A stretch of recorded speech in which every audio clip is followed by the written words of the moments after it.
I know it's trendy to mock the Cowboys and Colts for their deadline deals, but honestly, I kind of like both trades. They just make sense. Unless you're living in a fantasy world. I'll explain. I'm Doug Kezirian. This is Hard Pass, also available in podcast. The NFL took a page out of both the NBA and Major League Baseball with their draft day deals, the third most in the NFL since 1990. And by now, everyone criticizing Jerry Jones and also saying the Colts paid too much. And the Jets, yes, the New York Jets, won both trades. While I do agree that the Jets did well because they absolutely have to rebuild, I actually think the Colts and Cowboys did well with their trades, and I swear I'm not just saying it or trying to go viral. First off, the criticism is fair. I get it, but really only in a vacuum in my eyes. I think given all the circumstances, the Colts did a great job, and the Cowboys actually made a decent deal. We'll start with Dallas since Jerry Jones is such a punching bag, rightfully so. Cowboys sent a second-round pick next year and a first-round pick in 2027 for defensive tackle Quinnen Williams. Most critics are pointing to the fact that Dallas has a 3-5-1 record and highly unlikely to make the playoffs this year. I think that this is motivated by Jerry Jones wanting us to talk about them, and he wants them. He's desperate. He's in his early 80s. He wants them to be relevant and hyper-aggressive. Like, if they were going to trade Micah Parsons, they should have done it before the draft, so they could have used that draft capital for a pick that would help this year's team. If you're going to trade for Quinnen Williams, do it after the season so you know exactly where your draft capital is. Like, accept what you are in the moment. You're the 11th seed in the NFC. Yeah. True. But Quinnen Williams is signed for 2 seasons beyond this year, and he's one of the best run stoppers in the entire league. Extremely disruptive. That's a bad defense. We know that. They needed to make some improvements, and sometimes you don't have the luxury of waiting until the offseason. The opportunity presented itself now. This is drunk. This is like a crazy NBA trade from the 2000s. If I was a Cowboys fan, my head would be doing 360s. You're 3-5-1. You have no chance to do anything in the playoffs. What are you doing? You should be absolutely livid. You add it all up, and here's what the Cowboys essentially traded if you add up the Parsons trade. So they traded Micah Parsons and a second for Quinnen Williams, Kenny Clark, and a first. Plus, they get some cap space in money. I get what they're saying, obviously, but they're ignoring the most important part about Micah Parsons. He's making nearly $50 million per season, and he wasn't all that great against the run. If they had signed him, they would have used 50% of their cap for Parsons, Dak Prescott, and CeeDee Lamb. You just can't do that in the NFL. Besides, the Dallas defense was bad with him anyways. Honestly, the trade to Green Bay was a smart move for Jerry Jones because he didn't have to sign Micah Parsons long-term to that huge deal. Quinnen Williams is 27 years old, makes less than half of what Parsons does. Plus, for what it's worth, in the deal, Dallas was also able to shed Mozzie Smith, erasing $2.5 million off the cap. Again, in a vacuum, Dallas probably gave up too much draft capital. Fine. But I feel like way too often, critics live in a fantasy world.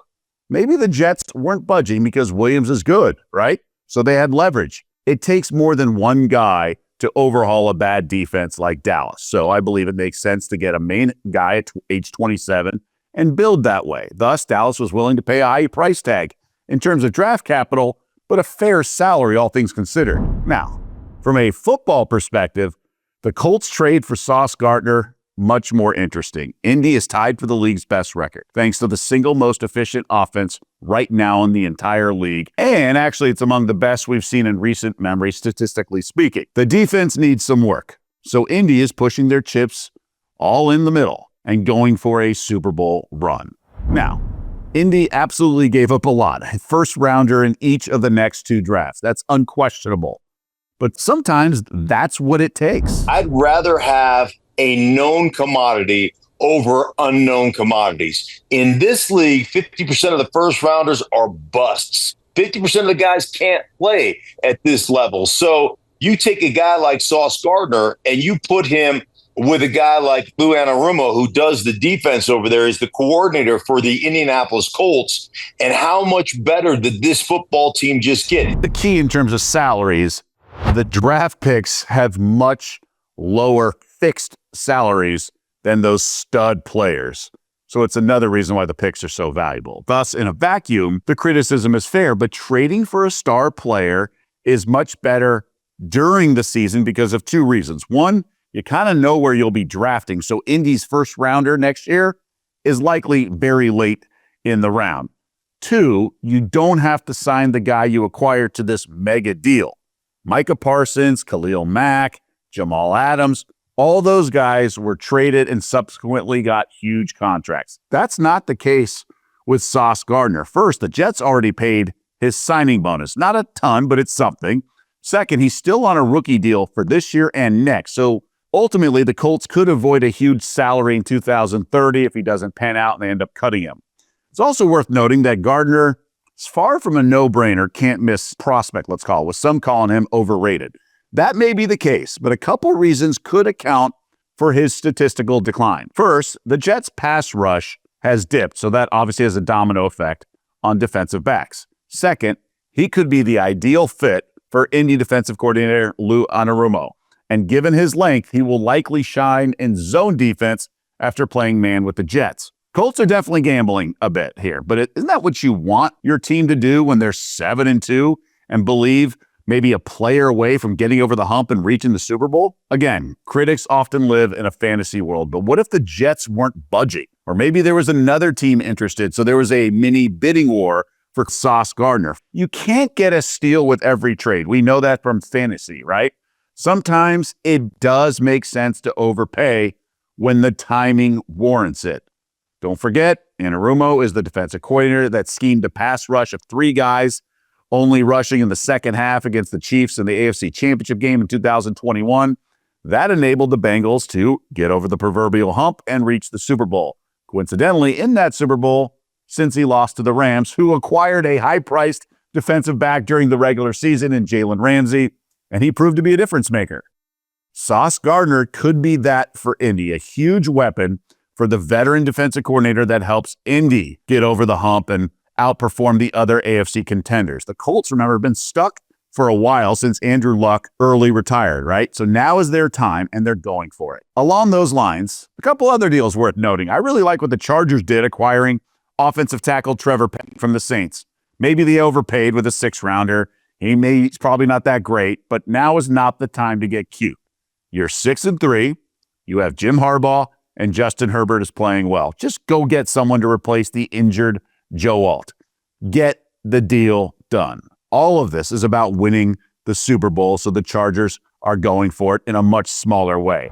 I genuinely think all 3 deals help those teams take a step closer to the Super Bowl. Some from farther away, like Dallas, and just not for this season, but it all made sense. And again, all the stars can't align on a roster at the perfect time. Sometimes certain guys have to get a little extra money because there's so much right with what's going on elsewhere, like the Colts, where they are with their record right now in the season.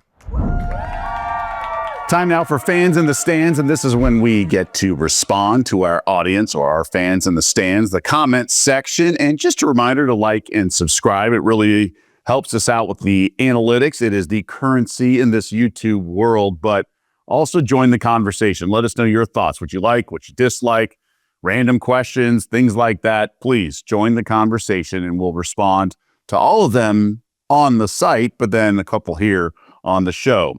Sean Scott says, this is about the World Series.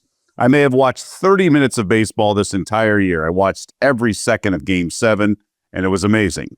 Now watch them screw it up with a lockout. Some leagues just can't help themselves. I'm talking to you, also the WNBA. So next December is when they're going to have perhaps a lockout. So next season is guaranteed to have in the baseball world. The question is, did the Dodgers, have they ruined baseball with their spending?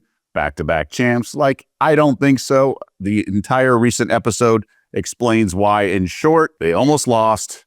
Other teams can spend just as much as they can. They're just more willing to put it back into their product, which is the roster, and that other owners aren't. I'm of that belief. So, but we might have a lockout next December in the winter meetings, but I think we're going to be okay for next season, the 2026 baseball season. Michael Davis, 3849, says, would love to hear more breakdown regarding the spread and totals. Thank you. Yeah, look, we can certainly talk about the week that coming up in football and other things like that. We'll get there eventually.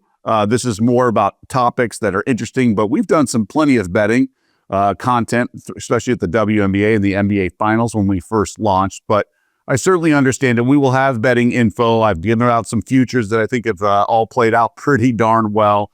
So there is going to be enough sports betting or some sports betting content, but maybe more. Maybe we'll stretch it out moving forward. Well, that's going to do it for this edition of Hard Pass. Quite the interesting deadline day for the NFL, and we'll see how it all shakes out moving forward.